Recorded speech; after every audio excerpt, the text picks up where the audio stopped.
پہ آمنا چلے اس پہ آپ سے شروع کرتا ہوں میں، آپ کا گلا بھی دور ہوگا. مجھے یہ بتائیے علی امین گنڈاپور صاحب کو علیمہ بشرا بی بی سے اختلافات کی وجہ سے، بیڈ گورنر کی وجہ سے، کرپشن کی وجہ سے یا سہولت کاری کی وجہ سے کس وجہ سے ہٹایا گیا، اور کیا ان کو ہٹانے سے وفاق اور جو نئی آنے والی گورنمنٹ ہوگی ان کے ساتھ ان کے معاملات بہتر ہو جائیں گے، دہشت گردی کا خاتمہ ہو جائے گا؟ سہولت کاری کی وجہ سے نہیں انور بھائی، سہولت کاری نہ کرنے کی وجہ سے. اوکے. کیونکہ آپ کو پتا ہے نا کہ علی امین گنڈاپور صاحب نے جو بھی اچھا برا کیا، ان کی بھی گورننس ٹیریبل ہی تھی. ایسا نہیں کہ ان کی گورننس کوئی بہت اچھی تھی یا ان کی پرفارمنس، انہوں نے بھی جو کی بنایا پارٹی کا بھی اور کے پی کے حکومت کا بھی. لیکن میرا خیال یہ ہے کہ کم سے کم جو عمران خان کی مزاحمت والی پالیسی ہے نا، عمران خان صاحب تو کہتے ہیں کہ نہ کسی سے بات کرو، نہ آپ بس ایک روسی ہوئی پھوپھی بن کے کسی بارڈر پہ جا کے بیٹھ جاؤ اور وہاں پہ دھرنا دے دو. ان کی تو سیاست ہمیشہ سے یہی رہی ہے. تو علی امین گنڈاپور صاحب کو ہو سکتا ہے کہ اس بات کا بھی خمیازہ بھگتنا پڑا ہو کہ انہوں نے 2 3 4 ملاقاتیں جو ہے وہ پرائم منسٹر کے ساتھ بھی کی. انہوں نے جب بھی تمام صوبوں کے جس بھی ایونٹ پہ ہو، وہ چیف جسٹس کی اوتھ ٹیکنگ ہو، وہ کسی قسم کا کوئی ایونٹ ہو جہاں پہ تمام وزیر اعلیٰ موجود تھے، وہاں پہ علی امین گنڈاپور صاحب بھی موجود رہے. تو میری نظر میں یہ تمام چیزیں ایک بہت بڑا ریزن ہو سکتی ہیں ان کے اوپر عدم اعتماد کا. اور پھر ایک اور بات کہ جس وقت دھرنے جلسے ہوئے، دیکھیں یہ تو اپنی پارٹی کا خود مذاق اڑا رہے نا، ہمیں تو اس سے کوئی فائدہ نہیں ہو رہا، لیکن جس وقت دھرنے کی مین کال دی گئی اور اس دن کہا گیا کہ جی آج عمران خان صاحب کی رہائی کا دن ہے، اور بشرا بی بی نے نکل کے کہا کہ میں اپنے شوہر کو اور پاکستان کے سیویئر کو رہا کرا کے ہی واپس آؤں گی، تو اس دن تو علی امین گنڈاپور صاحب غائب تھے، وہ تو تھے ہی نہیں پکچر. یہ وجہ آپ پوری ہو سکتی ہے ان کی تبدیلی کی. وہ تو 12 ضلع ٹاپتے ہوئے پتہ نہیں کب کس بیک ڈور سے مجھے اگر آپ مجھے ایک آخری بات کہنے دیجیے گا. میں نے آج سے کئی ماہ پہلے، بلکہ اگر پروڈیوسرز آپ کو کلپ ملے، آج نہیں تو کل ضرور چل رہا ہے، میں نے آج سے کئی ماہ پہلے اسی شو میں یہ کہا تھا کہ علی امین گنڈاپور صاحب کے لیے عمران خان محض ایک سیڑھی ہے وزارت اعلیٰ تک پہنچنے کی اور وزارت اعلیٰ پہ بیٹھنے کی. اس کے علاوہ اس کو عمران خان سے نہ کوئی محبت ہے، نہ اس کے اجنڈا پہ وہ کام کر رہا ہے.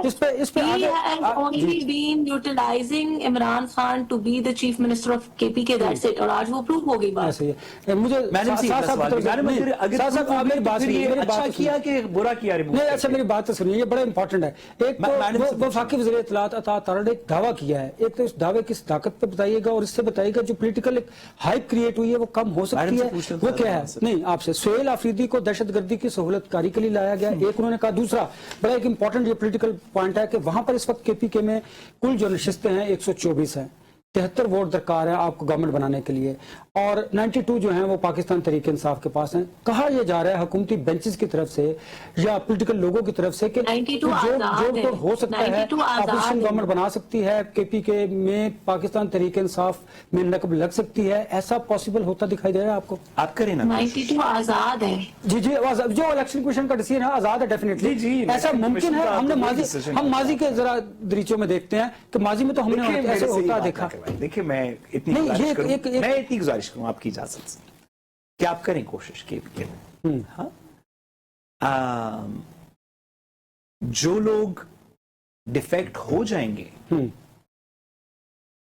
وہ پھر کے پی کے میں ہی رہیں گے، کسی طریقے کوئی طریقہ ڈھونڈیں گے نا کے پی کے کی عوام میں رہنے کے لیے. تو آپ کریں کوشش، بڑی اچھی بات ہے. آپ کہہ رہے ہیں وہ پبلک میں نکل نہیں سکیں گے، رہ نہیں سکیں گے، مشکل ہوگا. میں نہیں کہہ رہا. اچھا مشکل ہوگا ان کا، ویسے ہو سکتا ہے بہت آسان ہو اگر عوام کے پی کے کی. ویسے عوام کی رائے کا کبھی احترام؟ دیکھیں میرا تو یہ خیال ہے کہ عوام کی رائے کا ہی تو میڈم وغیرہ احترام کر رہے ہیں، جیسے کہ کچھ وقت بھی کے پی کے کی بات کروں. دیکھیے کے پی کے کی عوام کا تو بالکل احترام نہیں ہوا، کیونکہ اگر کے پی کے کی عوام کے آواز کا احترام ہوا ہوتا تو مریم نواز شریف صاحبہ کو وہاں پہ بھی ووٹ پڑتے، جیسے کہ ہم سارے سچ کو جانتے ہیں. بلکہ کہیں پہ بھی اگر عوام کی رائے کا احترام ہوا ہوتا تو 100 میں سے 102-3 ووٹ تو نون لیگ کو پڑ جاتے. تو جہاں پہ بھی پی ٹی آئی جیتی ہے مجھے نہیں لگتا وہاں پہ کسی وہاں پہ یہ بھی کہا جاتا ہے کہ شاید لوگوں نے 22 جو ایم پی ایز ہیں انہوں نے کوئی اپنی وفاداریوں سے متعلق حلف بھی دیا ہوا ہے کہیں. بھائی ہو سکتا ہے کہ بہت سارے لوگوں نے حلف دیا ہو، تو وہ کریں نا اس حلف پہ عمل درآمد کریں نا. اب یہ وقت آپ کو دکھائی نہیں دیتا؟ نہیں، میں تو آمین کہنا چاہتا ہوں کہ وہ کریں. یہ وقت ہے ریولیشنز کا. ہم ایک ایسے تاریخ کے وقت میں سے گزر رہے ہیں جس میں اچھا برا فیصلہ کیا ہوگا یہ تو قادر مطلق ہی جانتے ہیں جی لیکن ایک ریولیوشن کا وقت ہے. لوگوں کی لائلٹیز سے سٹانس سے وہ کس جگہ پہ کھڑے ہیں, ان کا کس چیز میں یقین ہے. جو پہلے اپنے آپ کو کچھ کہتے تھے بعد میں کچھ اور ثابت ہوئے, جو پہلے کچھ اور کہتے تھے بعد میں کچھ اور ثابت ہوئے, جو کہتے تھے ہم بہت تگڑے ہیں ہم یہ نہیں کریں گے جھکیں گے نہیں, کچھ جو کہتے تھے ہم 1 منٹ میں جھک جائیں گے. ریولیوشنز ہوئی, پتہ چلا عدالت میں کون کہاں پہ کھڑا ہے, پتہ چلا سیاست میں کون کہاں پہ کھڑا ہے, پتہ چلا ہمارے پولیس جیسے اداروں میں کون سے افسران کہاں پہ کھڑے ہیں.